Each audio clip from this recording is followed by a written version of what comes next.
அண்மை செய்தி, கஜகஸ்தானில் 72 பேருடன் சென்ற விமானம் வெடித்து சிதறிய விபத்தில் தற்பொழுது 42 பேர் உயிரிழந்திருப்பதாக முதற்கட்ட தகவல் வெளியாகியிருக்கிறது.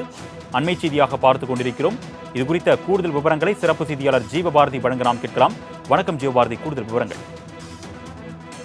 அசர்பைஜான் ஏர்லைன்ஸ் நிறுவனத்தினுடைய J128243 என்ற விமானமானது அசர்பைஜான் தலைநகர் பக்குவில் இருந்து ரஷ்யாவுக்கு புறப்பட்டிருக்கிறது. அந்த புறப்பட்ட விமானமானது கடுமையான மேகமூட்டத்தின் காரணமாக கஜகஸ்தான் பகுதியில் தரையிறங்க முற்பட்ட போது சில முறை வானில் வட்டமடித்த பிறகாக குறிப்பிட்டு நேரடியாக வானிலிருந்து தரையில் மோதி மிகப்பெரிய ஒரு விபத்தானது நடைபெற்றிருக்கு.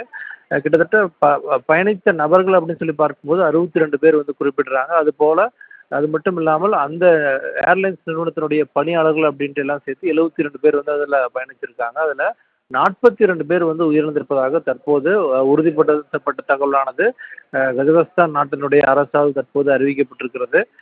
தொடர்ச்சியாக அந்த விமானத்தில் பின்பகுதியில் இருந்த பலரும் உயிர் தப்பியிருக்கிறார்களாகவும் அந்த உயிர் தப்பிய நபர்கள் தற்போது இந்த முதலுதவி சிகிச்சையாக மருத்துவமனைக்கு அழைத்து செல்லப்பட்டிருக்கிறதாக தற்போது அந்த தகவலானது கிடைக்கப்பட்டிருக்கு. இந்த 42 பேர் உயிரிழந்த தகவலை தற்போது அந்த கஜகஸ்தான் அரசும் அங்க இருக்கக்கூடிய பத்திரிகை நிறுவனமும் தற்போது உறுதிப்படுத்தியிருக்காங்க.